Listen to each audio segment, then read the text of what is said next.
Hey everybody, Scoutcrafter here again. It's Wednesday, midweek Wednesday. Hope you're having a great week so far. A couple things to talk about today. Might have a little bit of a mosh, believe it or not.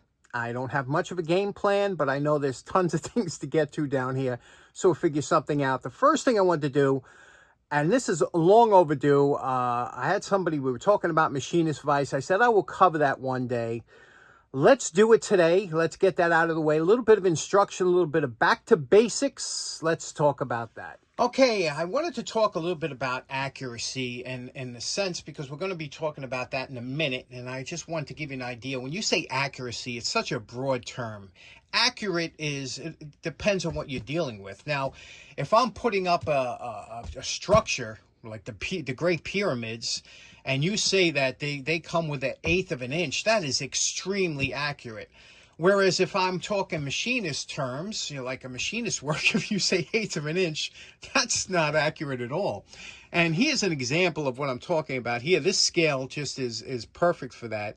If you notice this old Craftsman 5-inch rule, you could see here that an inch on this scale here is broken up into 8 segments, you see? So 8 segments makes up an inch.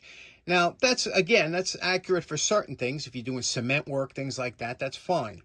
But if you're doing, like, let's say you're getting into a little bit more woodworking or something, you want to go in, this is 1/16 of an inch. So instead of 8 segments, it's broken up into 16. So now you're twice as accurate as you were on this scale.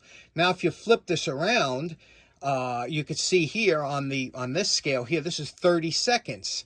So now we just broke it down even more, and there's 32 segments in that same inch. And if you flip it around this way, it's even more accurate, and that's 64. There's 64 segments in an inch. And you go, wow, look how small they are. Can you see that? Look how small those... You say that's very accurate. If you get, especially now you're talking, you're beyond carpentry. That's more like cabinet making, okay? But when we get into machinist work, that's even more accurate. We break that 1 inch down to 1,000. And that's where you use something like this. So for that 1 inch, this dial will go, that's 100. This will go 1,000 times. That will go and to get an inch. 1,000 segments, okay, to get to an inch.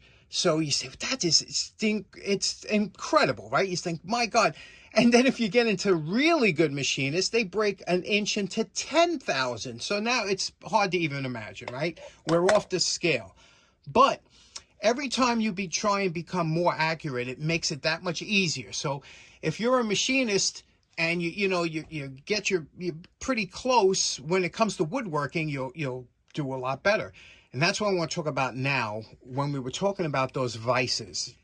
Now we're over at the drill press table, and I want to show you something about, this is important because a lot of you guys have drill presses that you've been using for years and things like that. And this table is an intricate part of whatever you're doing. And it's very important to try and have this accurate.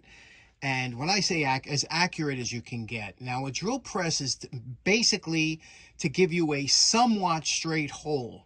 A mill gives you a better, more precise hole as far as accuracy goes. But a drill press gives you basically, this is kind of a semi-flat.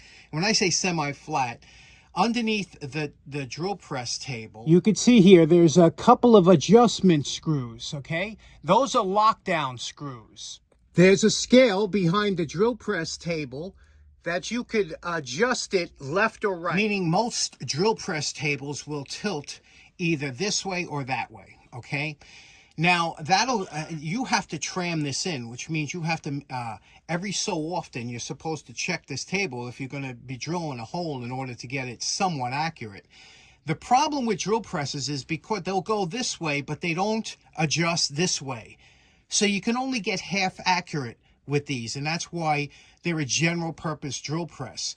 Now, in order to try and get as accurate as you can, the best thing to do is you take a rod, one that you know is pretty square, by rolling it on a flat piece of either a granite plate or piece of glass or something. Make sure you get a straight rod. Put it into your chuck, tighten it down, and then get a square. Now, there are different types of square. This is a machinist square, which is a little more accurate than an adjustable square like on the right. However, if your square is good, you should see no light when you line them up like that. And you can see they're both good. But we're going to use the machinist square today. Now, it's always good to put something white so that reflects. You can see the light behind it. But you can see here, you see the line between the square and the little rod that we have in the chuck. Now, I'm going to place it against the rod, and you'll see, okay, now you can see here, it's touching at the top, but we have a gap at the bottom.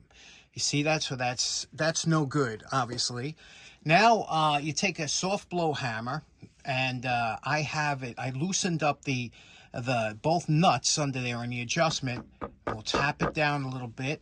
Okay, we'll move it again close. We can see we're getting better, but we still have a little bit more to go. Okay, try that. Okay, we're very close, very close. There we go. Okay, now look at, that's as close, pretty much as close as you're going to get. Now we'll flip it to the other side. Okay, flip it to the other side, and we'll check it that way. Okay, see? Now we're trammed in. Now we have to tighten it down. Now you have to be careful, because sometimes when you tighten it down, it moves. So we'll tighten those two nuts. Okay, now we tightened it down. We're pretty close to having that perpendicular to the base. Again, you can't really adjust it back and forth, but when we put the square behind and look at it from the side, we are very close both ways. So we have a semi-accurate table here, okay? Now the key is, now that you've made this accurate, now you want to check out the run out. And run out means, you know, how is this going to wobble? Now we have a pretty long, like I said, this is a long rod in here. I'm going to turn the drill press on. You're going to see this drill press has quite a bit of run out, meaning that this is going to wobble a little bit. Now we know this is flat. We know it's straight up and down, but watch when I turn it on. Now you saw that little bit of wobble, and you say, well, that ain't too bad. And again, it isn't for what the kind of accuracy what you're going to do, woodworking, but for metalworking, that'd be out of the question. Let me show you how you check that. Now this is called a dial indicator, and what it is, it has a, just like it says, a dial indicator, and this is in thousandths of an inch, so you know how accurate that is.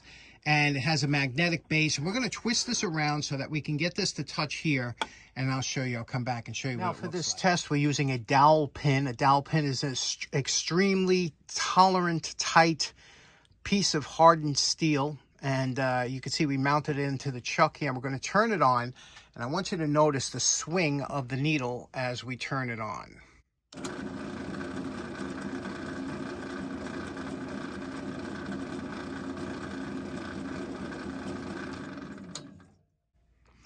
Okay, you can see here, we're looking at about 15 thousandths out. You could turn it by hand. It's a little more difficult to get an accurate reading when turning it by hand, but we're about 15 thousandths out. It swings 15 thousandths, so that means it could be swinging 7.5 both ways. Let me show you what that looks like. Now, this is 15 thousandths, right? That's how thick 15 thousandths is. You can see, it seems like a lot when we're watching that needle bounce around, but look how little that is. And if I go, and that's total swing. If I go to 7.5 thousandths, we're looking at something like this, okay? We're looking at something like that, you know? It's just extremely, extremely slight. However, it's good enough for like woodworking, things like that, you know, but for machinist work, that's terrible. Now, the whole reason I brought this up is because when we talk about our vices, you know, now you try and get all your machines and everything trammed in so that they're accurate. When we talk about a vise, you say, well, you know, there's not much you can do with a vise, and it's true. That's why you want as best quality vices you can get. This is you know, used a lot in the shop. You don't want to bang on it and things like that. You have different vices for different operations. Now, when I put a piece of metal in here, let's say I want to drill or tap or whatever, it's not going to be flat or straight, because if you notice, down here is where the screw is that opens and closes the vise. The jaws are up here. The higher the jaws are away from the screw, the harder it is to keep accurate. Remember what I just said. So you'll see some of these vices with these extreme high jaws, which is great for clearance that you could put things in, but as far as accuracy goes, it's going to be harder to keep accurate, because every time this jaw, this every time our turn screw tightens up, it pushes, it cants the jaws apart. Now, this is a stationary jaw back here. This is the movable jaw.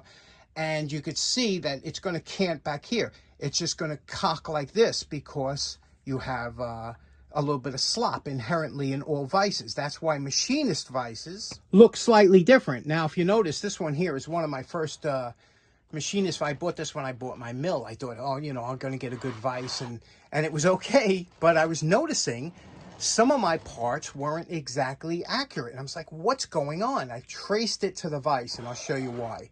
Remember what I was telling you.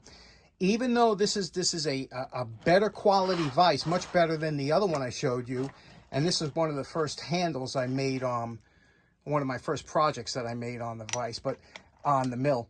Now you see, again, the turn screw is below the vise. So when I tighten this up, when I was tightening this up on any kind of item, it was cocking the item up. So now, even if it's only a couple thousandths of an inch, now when I drilled that hole in, instead of that rod coming straight up or whatever, or the threaded bolt or whatever, it wasn't seating correctly because it was cocking in the vise. I'll show you. Here is one of my very poor quality vices, and I have a accurate within a thousandth of an inch. This is a 123 block.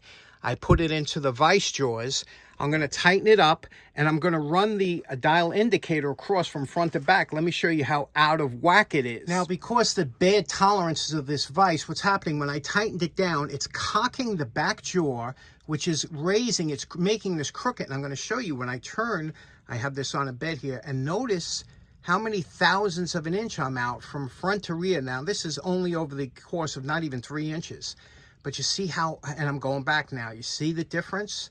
You see, now that's because, again, the vise is changing the work when we put it in. That is why whenever you see a machinist vise or like a Kurt or something like that, that's why they're so expensive, because they work totally different, and I'll show you what I mean.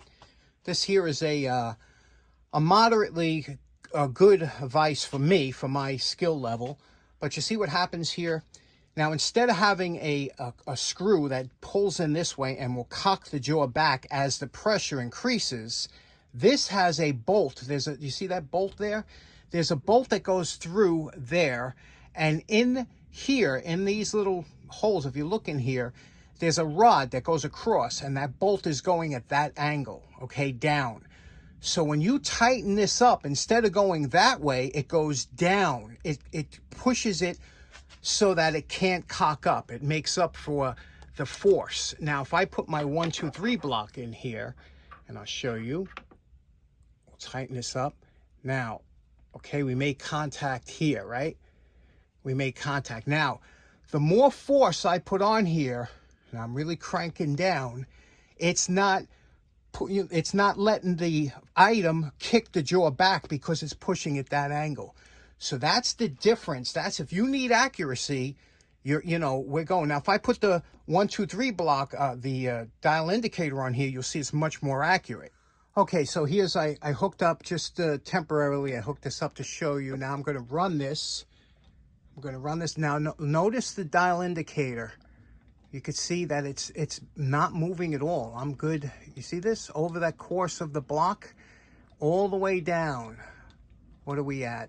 Maybe a half a thousandth, maybe 1,000, something like that. You could see it didn't even move. So this is the difference between accurate and really accurate. I did the same test with this vise. I was off a few thousandths, 5,000, whatever, which might not seem like a lot, but in machinery it is. So what I'm trying to get at is you always have to check all the variables.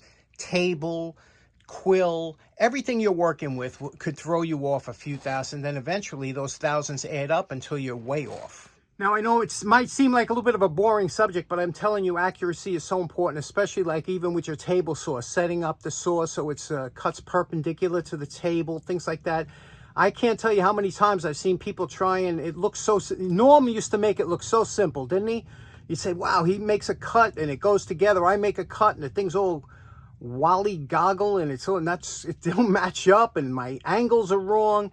It's all because it's not you. It's the setup of your table saw, of your drill press, of all your machines. They have to be, and that's why you'll see most of us would rather jump through hoops than to change the like I never touched that base of the drill press, the table, or the other things, or the mill table. You know, you'd much rather, you know, chalk it up with some wedges underneath and on a flat table than to, because once you put that, it takes time to tram it in. It takes time. So I did do a restoration this week. I did some more spark plugs. Look at these beautiful Champion commercial plugs I did. Look what they look like when I started them and the difference in the finish. I turned those little caps on them on the lathe, you know, those brass tips. They're knurled nuts. It came out real nice, didn't they? They're beautiful. Anyway, I know it's kind of a wacky video today, but I hope you enjoyed it. I hope you learned something, and we'll see you again on Friday.